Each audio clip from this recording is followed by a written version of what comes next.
નમસ્કાર મિત્રો, કેમ છો? મજામાં ને? હું છું તરુણ કુમાર અને આપનું હાર્દિક સ્વાગત છે આપણી યુટ્યુબ ચેનલ સાયન્સ ટીવી ગુજરાતીમાં। દોસ્તો, અત્યારે આપણે ધોરણ 9માંથી વિજ્ઞાન વિષયની અંદર પ્રકરણ 6 પેશીઓનો અભ્યાસ કરી રહ્યા છે।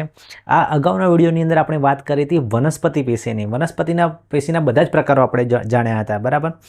સ્થૂળકોણક પેશી શું છે, મૃદુદક પેશી શું છે, જળવાહક પેશી, અનવાહક પેશી, સરળ પેશીઓ, સ્થાયી પેશીઓ, બધું જ આપણે ભણ્યા હતા। હવે આ વિડીયોની અંદર આપણે વાત કરવાના છે પ્રાણીઓ પેશીની। તો પ્રાણી પેશીના પ્રકારો બધા આપણે સમજવાના છે, યાદ રાખવાના છે, બરાબર। તો આ વિડીયોને બરાબર ધ્યાનથી જોજો અને સમજવાનો પ્રયત્ન કરજો અને ખાસ યાદ રાખવાનો વધારે પ્રયત્ન કરજો, કારણ કે આ પ્રકરણમાં વધારે સમજવાનું નથી, સમજવાનું ઓછું છે અને યાદ વધારે રાખવાનું છે, બરાબર। એ બધા મુદ્દા શોર્ટ એન્ડ સ્વીટ બનાવેલા છે આપણે, પણ તમારે મગજને થોડોક લોડ આપીને યાદ રાખવા પડશે। તો ચાલો શરૂ કરીએ આજનો વિડીયો।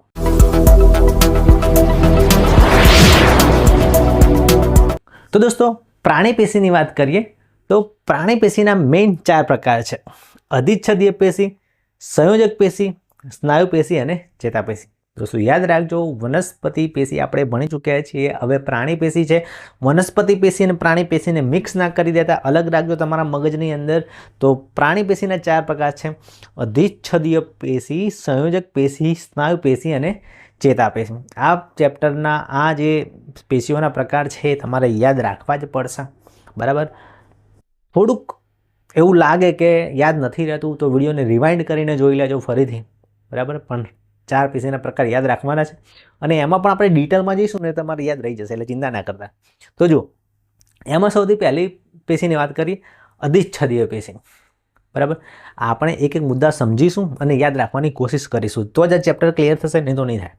તો જુઓ, પહેલું અધિચ્છદીય પેશી છે, તો આ રક્ષણાત્મક પેશી છે, એટલે પહેલો મુદ્દો યાદ રહી જાય કે રક્ષા કરે છે આ પેશી, બરાબર। શરીરના અંદરના અંગોને ઢાંકે છે। પ્રાણીઓ હોય, પ્રાણીની શરીરની અંદર જુદા જુદા અંગો હોય, જઠર, નાનું આંતરડું, મોટું આંતરડું, કિડની, ફેફસા, બરાબર। એ બધાની જે અંદર જે એક લેયર હોય ચામડીનું, બરાબર, એ આ પેશીનું બનેલું હોય। એમ તો બહારની જે ત્વચા છે એ પણ આ જ લેયરની બને છે, પણ શરીરના અંદરના અંગો છે એ પણ આ લેયરના બનેલા હોય છે, આ આવરણના બનેલા હોય છે, જેને અધિચ્છદીય પેશી કહેવાય છે, બરાબર। તો યાદ રાખજો, શરીરના અંદરના અંગોને પણ આ ઢાંકે છે, એટલે આવરિત કરે છે, રક્ષા કરે છે। કોષોની વચ્ચે અવકાશ આવેલો હોતો નથી, બરાબર, એટલે કોષોની વચ્ચે અવકાશ ના હોય। તમે જુઓ, આ એના કોષો છે, એક કોષ અને બીજા કોષની જે લાઇનિંગ છે વચ્ચે તમને થોડો પણ જગ્યા, ખાલી જગ્યા, હવા કે કંઈ પણ દેખાય છે? નથી। આ કોષોની વચ્ચે કોઈ પણ જાતની જગ્યા હોતી નથી, એટલે આંતરકોષીય અવકાશ ગેરહાજર હોય છે। આ ઉપરાંત કોષોની વચ્ચે સિમેન્ટ ના હોય। તમે કહો સર સિમેન્ટ અહીંયા ક્યાંથી આવે? તો વનસ્પતિના પ્રાણીઓના કોષો છે, આમાં ક્યાં સિમેન્ટ લગાવો છો? મિત્રો, જેમ આપણે જે ઘરે લાદીઓ લગાવીએ છીએ આપણે ફ્લોર ઉપર, અને ફ્લોર બે લાદીઓની વચ્ચે જે લગાવીએ છીએ એ સિમેન્ટ દ્રવ્ય જ હોય છે, એમ આ યાદ રાખવા માટે આપણી બુકમાં પણ સિમેન્ટ શબ્દ જ છે, બરાબર। એટલે વિચારતા નહીં કે સર સિમેન્ટ અહીં ગયા, સિમેન્ટ એટલે આપણી જે ઈંટો પથ્થરા લગાવીએ છીએ એ સિમેન્ટ નહીં, પણ આ જે કુદરતી દ્રવ્યો હોય છે જે બે કોષોને જકડી રાખે છે એને પણ સિમેન્ટ કહેવાય છે। સિમેન્ટ જેવું દ્રવ્ય હોય છે, બે કોષોને પકડી રાખે, પણ અહીંયા તો એવું સિમેન્ટ જેવું દ્રવ્ય જ હોતું નથી, બરાબર, કારણ કે બે કોષો એકદમ ફીટોફીટ લગાવેલા હોય છે, વચ્ચે જગ્યા હોય થોડી તો સિમેન્ટ લગાવીએ ને, પણ અહીંયા સિમેન્ટ જ ક્યાંથી લગાવીએ? વચ્ચે જગ્યા જ નથી, બરાબર, એટલે એની વચ્ચે નથી હોતો અવકાશ, નથી હોતું કોઈ સિમેન્ટનું દ્રવ્ય, બરાબર। બે કોષો એકદમ ફીટોફીટ ગોઠવાયેલા હોય છે, બરાબર। અને આ પેશીના કોષો ક્યાં આવેલા હોય? તો ત્વચા, આપણી જે સ્કિન છે, ત્વચા, એના ઉપર હોય। આપણું જે મોં છે, આ મોઢાની અંદર આ કરો, આ જે લાલ લાલ રંગ તમને દેખાય છે, આ મસ્ત મસ્ત અંદરની બાજુ, એ પણ શું છે? અધિચ્છદીય પેશી। ગાલની અંદરનો તમે આમ અરીસો રખાઈને જુઓ, તમે બધું લાલ લાલ દેખાય છે અંદર, અને નળી સુધી છે, ગળાના અંદરના ભાગ સુધી, એ બધું અધિસ્તર છે। રુધિર વાહિનીઓ, જે આપણી નસો છે અંદર, એનું લેયર છે એ પણ એ છે। ફેફસાના વાયુકોષ્ઠો, આપણા જે અંદર ફેફસા છે છાતીના, એના વાયુકોષ્ઠો પણ, મૂત્રપિંડ, આપણી કિડનીઓ, એનું પણ અંદરનું લેયર છે, બરાબર। આ બધા જે અંદરના અંગો છે ને, એનું જે લેયર હોય, આવરણ, એ આ અધિચ્છદીય પેશીનું હોય। આપણી બહારની જે ત્વચા છે, ચામડી છે, એ પણ અધિચ્છદીય પેશીની જ છે, પણ અંદરના અંગો પણ એવા છે, બરાબર। અને આ અધિચ્છદીય પેશીના 4 પ્રકાર છે, યાદ રાખજો। ભલા હોશિયાર વિદ્યાર્થીઓને આ 4 પ્રકાર યાદ રાખવામાં મુશ્કેલી પડે છે, બરાબર, અને આકૃતિ દોરતા પણ ફાવતી નથી, પણ ટ્રાય કરજો। તો 4 પ્રકાર છે: લાદીસમ અધિચ્છદ, સ્તુત અધિચ્છદ, ઘનાકાર અધિચ્છદ અને સ્તંભાકાર કે પક્ષમલ અધિચ્છદ, બરાબર। આ 4 પ્રકાર યાદ રાખવાના છે, એના વિશે લખવાનું પણ છે। તો દોસ્તો યાદ રાખજો કે જે અધિચ્છદીય પેશી છે એના 4 પ્રકાર છે: લાદીસમ અધિચ્છદ, સ્તુત અધિચ્છદ, ઘનાકાર અધિચ્છદ અને સ્તંભાકાર અધિચ્છદ.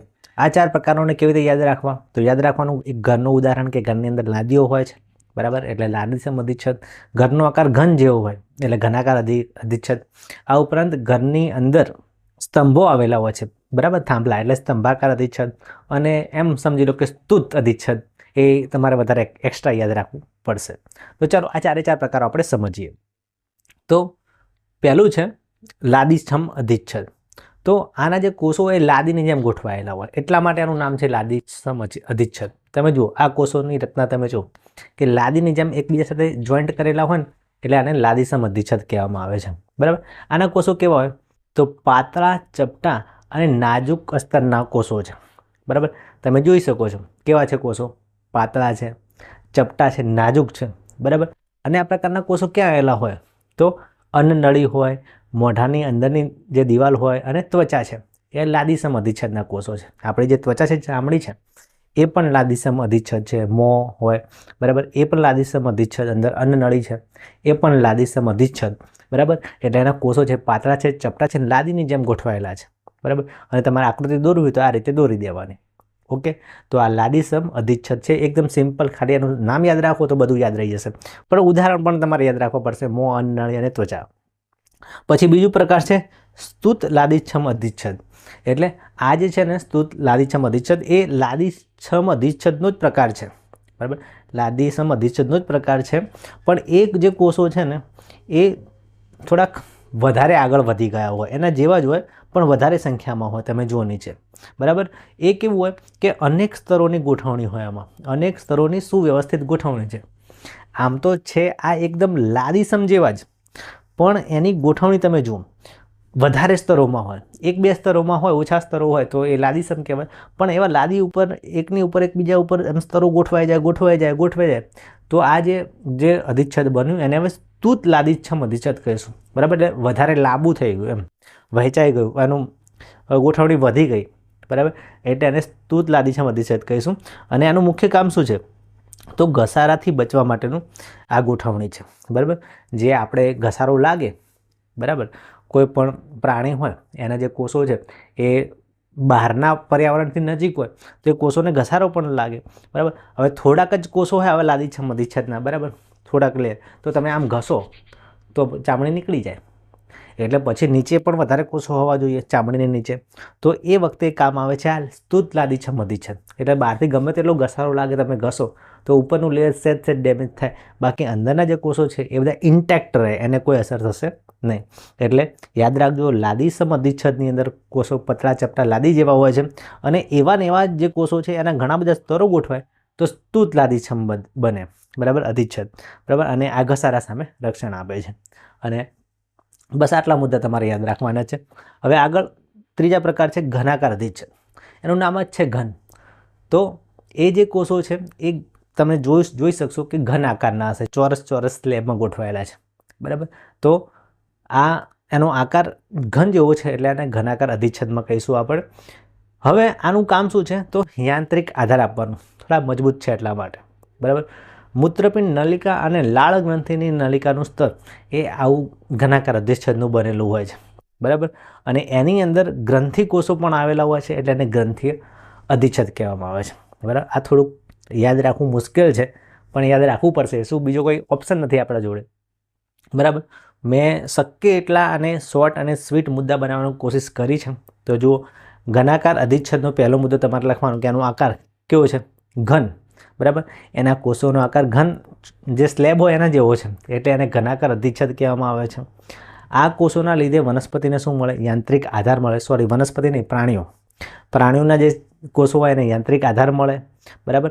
ક્યાં આવેલા હોય? તો મૂત્રપિંડ નલિકા હોય એમની ત્યાં અને લાળ ગ્રંથિમાં. યાદ રાખજો, ઘનાકાર અધિચ્છદ મૂત્રપિંડ નલિકા અને લાળ ગ્રંથિમાં.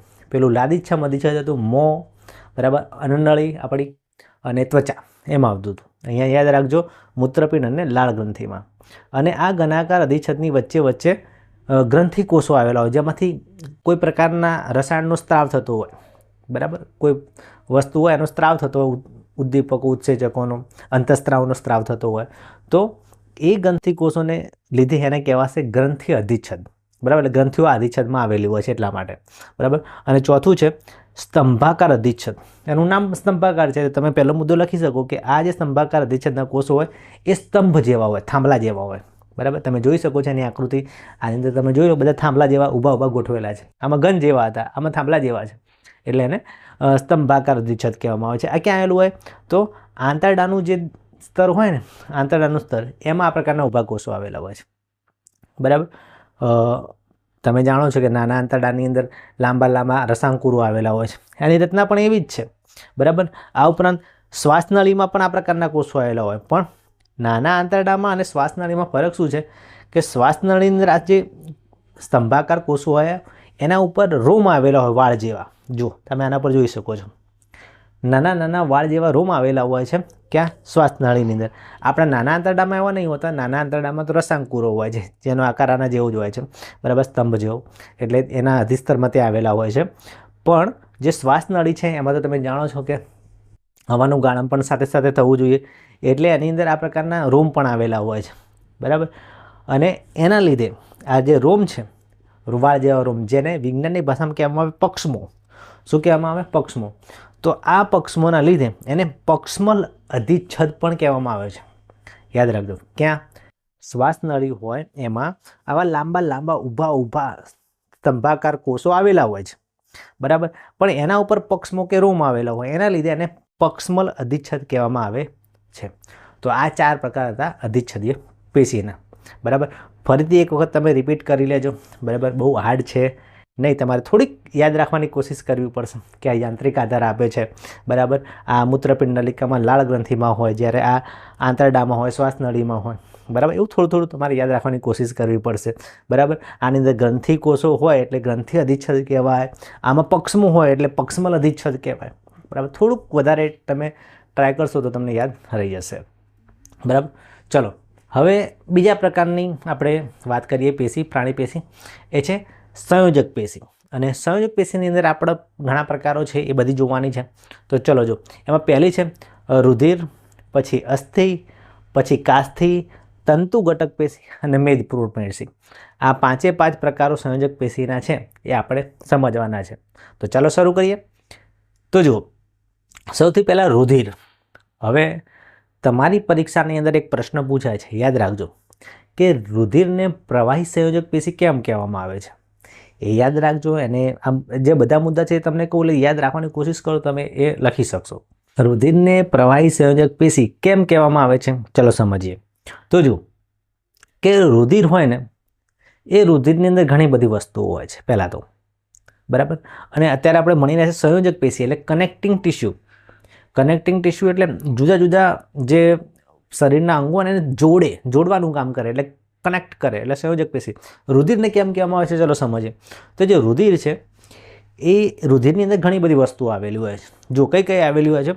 તો રુધિરના પ્રવાહી આંતરકોષીય આધારક દ્રવ્યના ભાગને રુધિર રસ કહે છે. પહેલું તો અંદર રુધિર રસ આવે છે, બરાબર. રુધિર રસની વ્યાખ્યા તમે યાદ રાખવાની કોશિશ કરજો કે રુધિર હોય એમાં એક પ્રવાહી હોય, બરાબર. એ પ્રવાહી આંતરકોષીય આધારક દ્રવ્યોનો એક ભાગ છે, બરાબર. અને એને કહેવામાં આવે છે રુધિર રસ. એટલે ટૂંકમાં એ બધું યાદ ના રહે તો એટલું યાદ રાખજો કે રુધિરમાં રુધિર રસ હોય છે, પાણી જેવું, બરાબર. એમાં લાલ રુધિર કોષો હોય છે, શ્વેત રુધિર કોષો હોય છે અને ત્રાકકણો હોય છે. 3 આપણે કહીએ red blood cell, white blood cell અને પ્લેટલેટ્સ એટલે ત્રાકકણો. 3 વસ્તુ એની અંદર હોય છે રુધિરની અંદર. આ ઉપરાંત જે રુધિર રસ હોય એની અંદર હોય છે પ્રોટીન, ક્ષાર અને અંતઃસ્ત્રાવ. આ પણ એની અંદર હાજર હોય છે, બરાબર. અને બીજું કે આ જે રુધિર છે એ વાયુઓ, ખોરાક, અંતઃસ્ત્રાવ અને ઉત્થક દ્રવ્યોનું વહન કરે છે. એટલા માટે એને સંયોજક પેશી કહેવામાં આવે છે, પ્રવાહી સંયોજક પેશી. સમજી લેજો. પહેલું તો રુધિર, લોહી એવી વસ્તુ છે આપણા શરીરની અંદર કે જે આખા શરીરને જોડે છે, કનેક્ટ કરે છે. કેવી રીતે? કારણ કે રુધિર છે એ એક અંગથી બીજા અંગ સુધી જઈ શકે છે, બરાબર. હવે આખા શરીરના બધાએ કોષને શું જરૂર પડે? ઓક્સિજનની જરૂર પડે, ખોરાકની જરૂર પડે, પાણીની જરૂર પડે, જુદા અંતઃસ્ત્રાવોની જરૂર પડે. એ બધાનું વહન કોણ કરશે? રુધિર કરશે. એક અંગથી બીજા અંગ સુધી, બીજાથી ત્રીજા સુધી. બરાબર. એટલે એક અંગથી બીજા અંગ સુધી જે આ વસ્તુ લઈ જવાનું છે એને કનેક્ટ કરવાનું જે કામ કરે છે એ રુધિર કરે છે, એટલે એને રુધિરને પ્રવાહી સંયોજક પેશી કહેવામાં આવે છે. બરાબર. એ પણ સંયોજન કરે છે, જોઈન્ટ કરે છે, જોડાણ કરે છે એક અંગનું બીજા અંગ સાથે. બરાબર. કારણ કે પદાર્થ તો આ જ લઈ જશે. તો ટૂંકમાં યાદ રાખજો કે રુધિરની અંદર ઘણી બધી વસ્તુ હોય છે. એ બધી વસ્તુ તમારે લખવાની કે રુધિરમાં શું હોય. રુધિર રસ હોય, લાલ રક્તકણો હોય, શ્વેત રક્તના કણો હોય એટલે white blood cell, red blood cell, platelets એટલે ત્રાક કણો હોય છે, બધા કણો હોય છે. આ ઉપરાંત પ્રોટીન હોય, ક્ષાર હોય, અંતઃસ્ત્રાવ હોય, બધું રુધિરની અંદર હોય. બરાબર. એટલે એ રુધિર વાયુઓ છે, વાયુઓનો પણ હેરફેર કરશે, ખોરાકની પણ કરશે, અંતઃસ્ત્રાવોની પણ કરશે, ઉત્તર દ્રવ્યની કરશે, બધાની હેરફેર આખા શરીરમાં કરશે. બરાબર. એટલે એક અંગથી બીજા અંગ સુધી આ બધા દ્રવ્યો કોણ લઈ જશે? રુધિર લઈ જશે.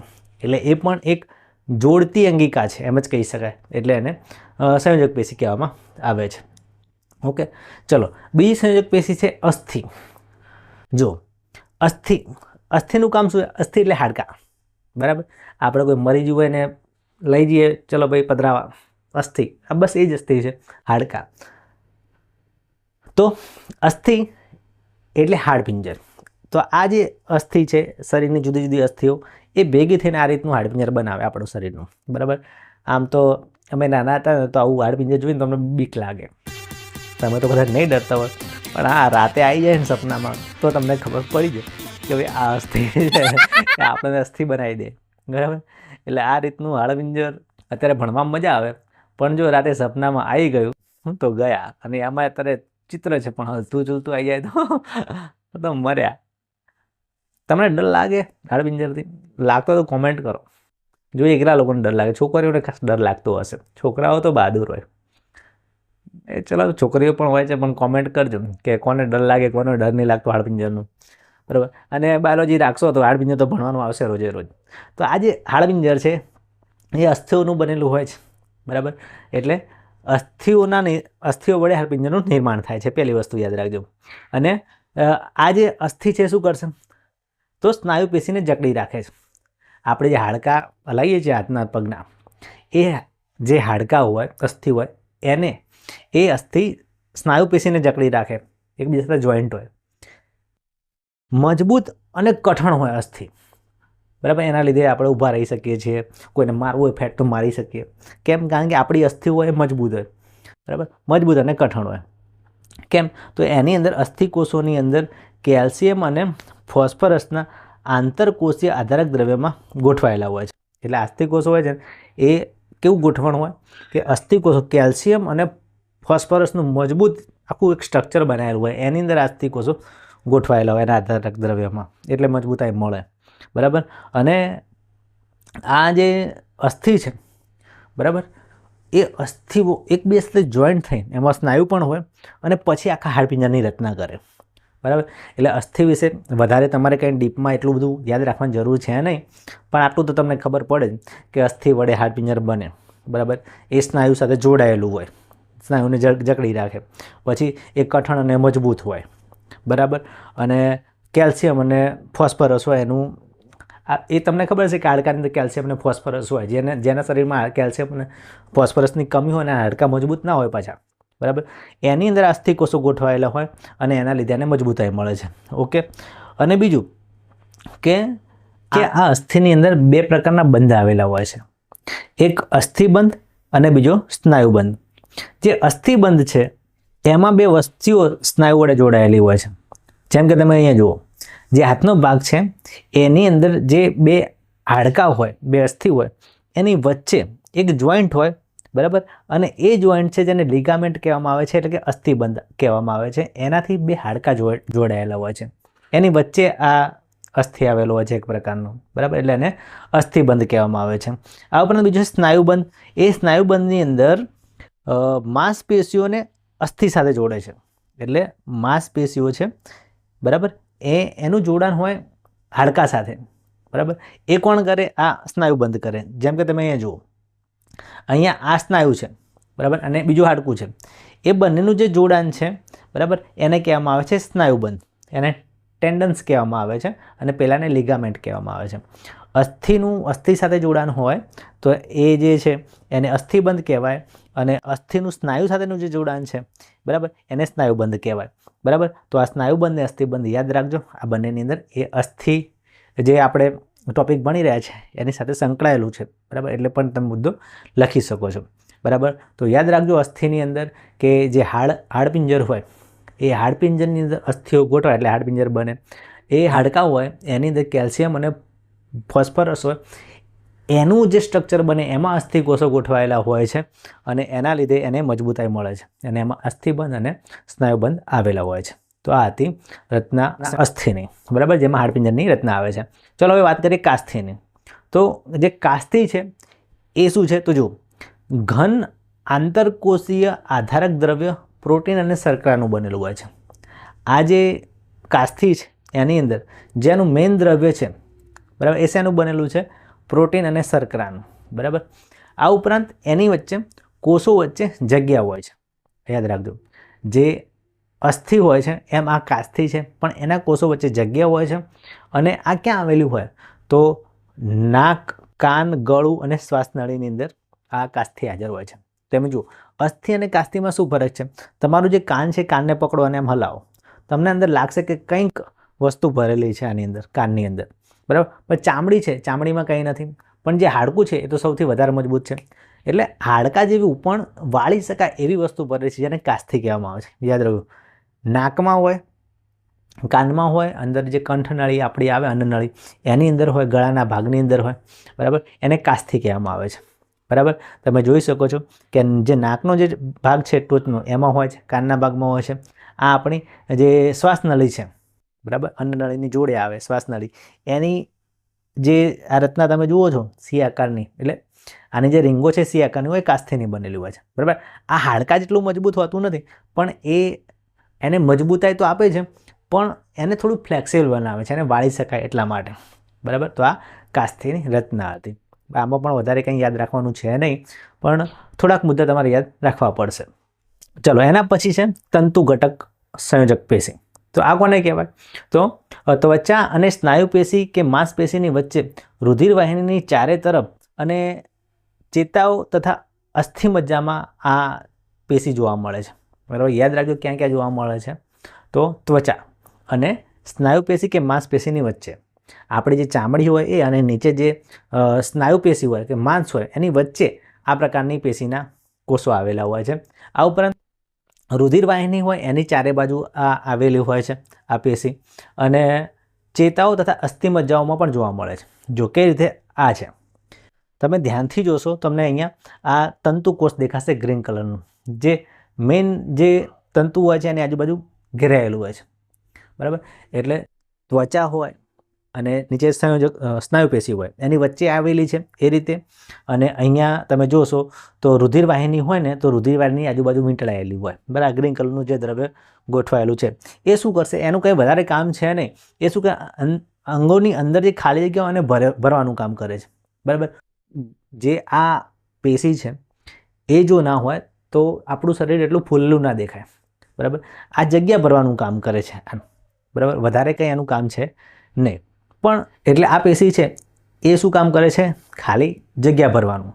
આ ઉપરાંત થોડુંક એક ઇમ્પોર્ટન્ટ તો છે એ છે એ આધાર આપે અને પેશીના સમારકામમાં પણ મદદ કરે છે, બરાબર. આપણે એટલી બધી ડિટેલમાં આ પેશીને ભણવાની નથી, સિમ્પલ જ છે, બરાબર. પણ થોડુંક વસ્તુ તમારે યાદ રાખવું પડશે કે ક્યાં આવેલી હોય. તો બધું યાદ ના રહે તો એટલું યાદ રાખજો કે ત્વચા અને જે એની નીચે સ્નાયુ હોય એની વચ્ચે આ પેશી આવેલી હોય છે. રુધિરવાહિનીની આજુબાજુ પણ આવેલી હોય છે. અહીંયા તમને બતાવેલું છે, બરાબર. આ પ્રકારની વાહિની છે એની આજુબાજુ ગોઠવાયેલી છે. એનું કામ શું છે? મેઇન કામ છે જગ્યા ભરવાનું. જગ્યા ખાલી ના રહેવી જોઈએ. જ્યાં જ્યાં અવકાશ હોય ત્યાં પેશી હોય છે. બીજું આધાર આપવાનું કામ કરે છે, અને જો પેશીઓની અંદર કોઈ ભાગતૂટ થયેલી હોય તો એને સમારકામ પણ કરે છે, એટલે યાદ રાખજો. ચલો, એના પછી છે મેદપૂર્ણ પેશી. મેદ એટલે ચરબી. જે લોકો જાડાપાડા થઈ ગયા હોય ને આવા, એની અંદર મેદપૂર્ણ પેશી વધારે હોય. યાદ રાખજો. તો ચરબી કે મેદનો સંગ્રહ કરે છે આ પેશી છે. ચરબી અથવા મેદ, ચરબી એ જ મેદ છે, એનો સંગ્રહ કરે છે. તો જે માણસોની અંદર આ પેશી વધારે હોય એ ફૂલી ગયા હોય, જાડા થઈ ગયા હોય, બરાબર. થોડું ડાયટિંગ કરો. આ પેશી ક્યાં હોય? તો ત્વચાની નીચે અને આંતરિક અંગોની વચ્ચે જોવા મળે છે.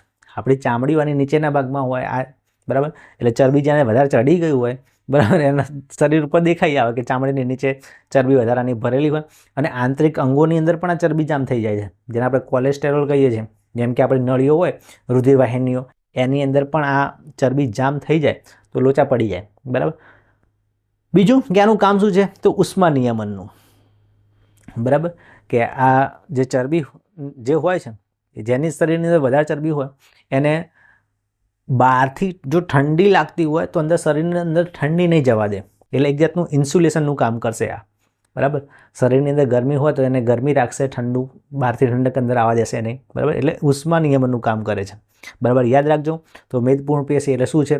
એ ચરબીની પેશી છે, ચરબીના કોષો હોય એની અંદર. બરાબર, અને એની મોટાભાગે ક્યાં હોય? તો જે ત્વચા હોય આપણી, જો આ ત્વચા છે, ત્વચાની નીચેના ભાગમાં હોય, આ રીતના કોષો હોય, ચરબીના ગોલકો હોય.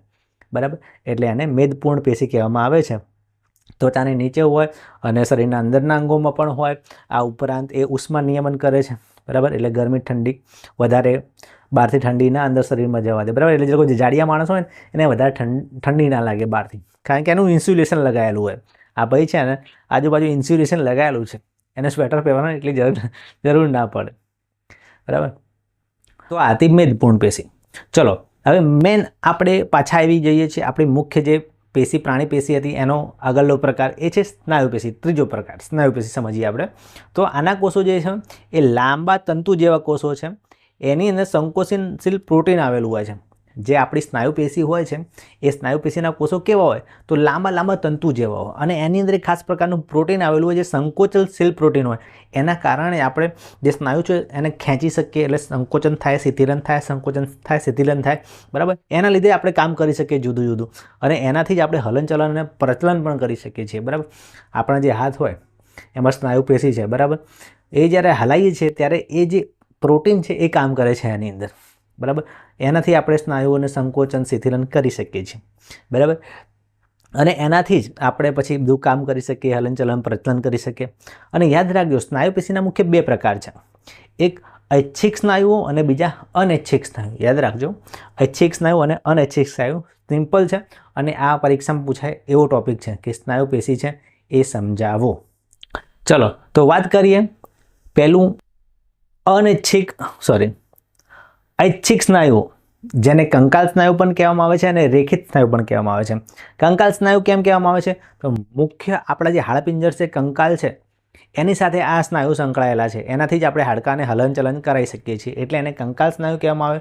બીજું રેખિત સ્નાયુ, કારણ કે આના જે કોષો હોય છે એકદમ લાંબા લાંબા રેખા જેવા હોય છે, એટલે એને રેખિત સ્નાયુ કહેવામાં આવે છે. જુઓ, આ રહ્યો કોષ લાંબો છે.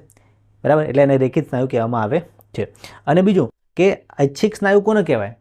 તો એવા સ્નાયુ કે જે આપણી ઈચ્છા પ્રમાણે કામ કરે, જેમ કે હાથના, પગના, આ બધા સ્નાયુઓ છે એ આપણી ઈચ્છા પ્રમાણે કામ કરે છે. બરાબર, એટલે આને ઐચ્છિક સ્નાયુ કહેવામાં આવે છે.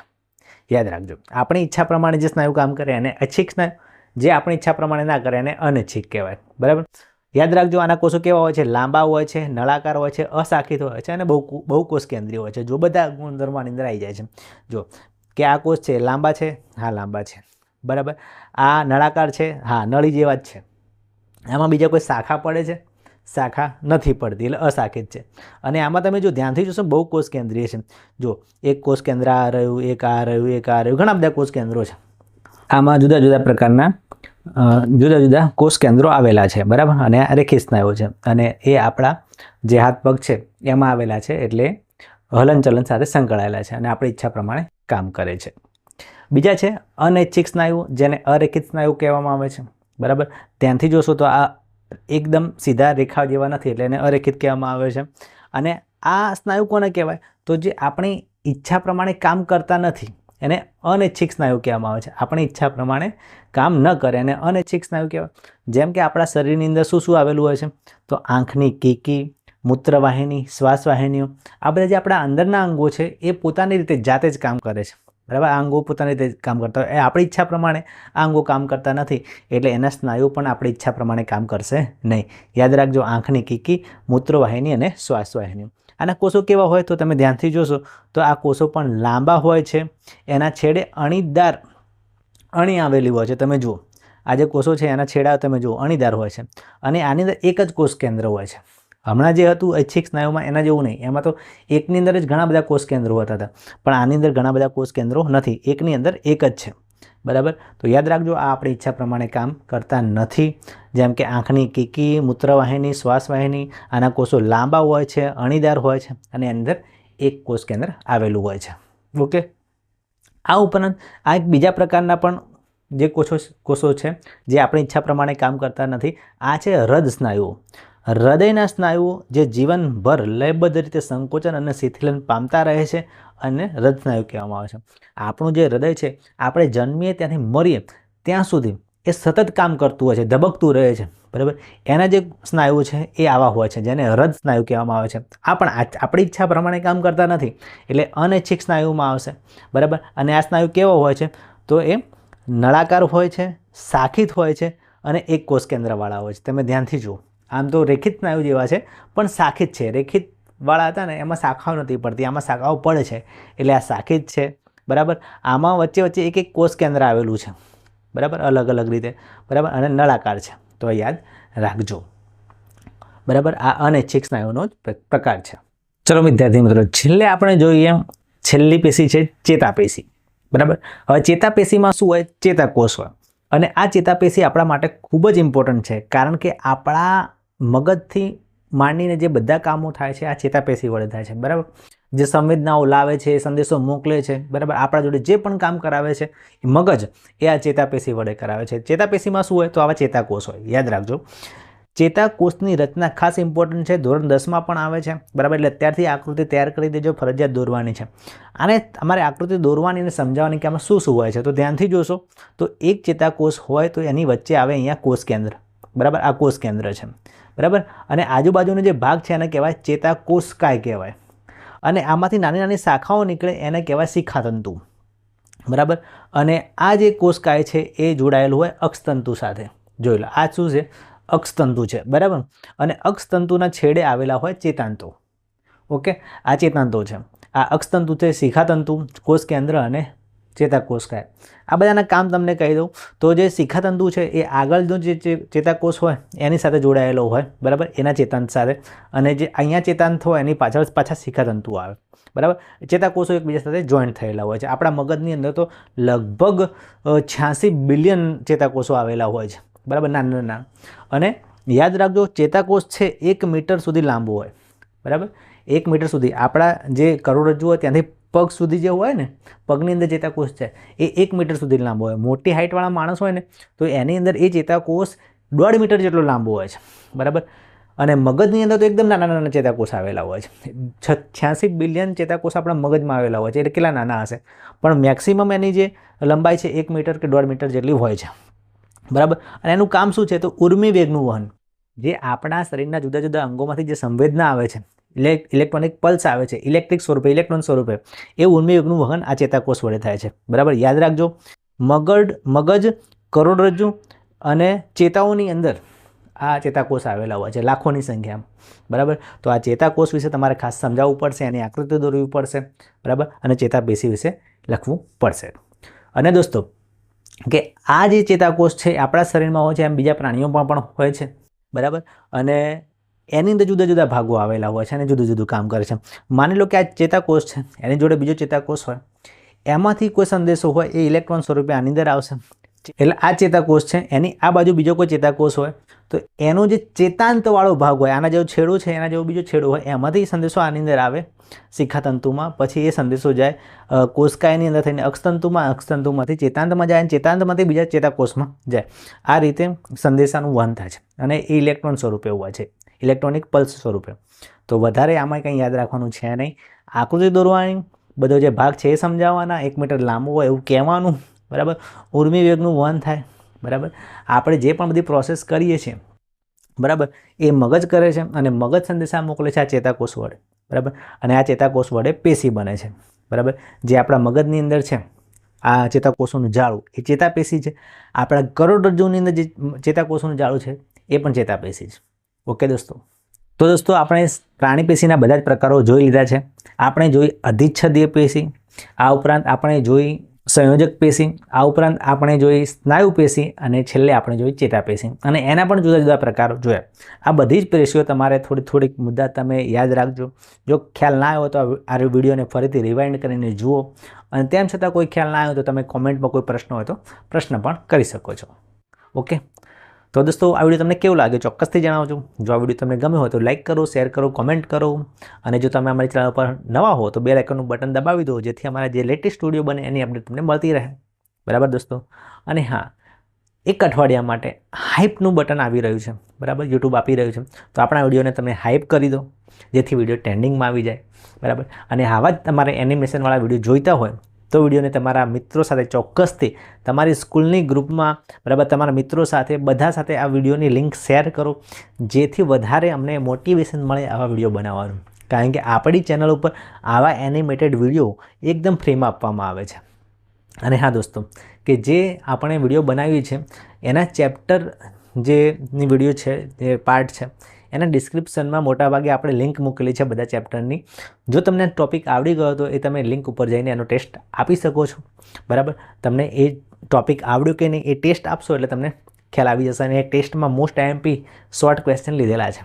ઓકે દોસ્તો, તો આ વિડીયોમાં બસ આટલું જ. હવે મળશું બીજા કોઈ વિડીયોમાં. ત્યાં સુધી આવજો. अरे भाई अब तो वीडियो को लाइक कर दे और साइंस टीवी गुजराती चैनल को सब्सक्राइब कर दे, नहीं तो तरुण सिर तुझे भी बंदर बना के यहाँ बिठा देंगे.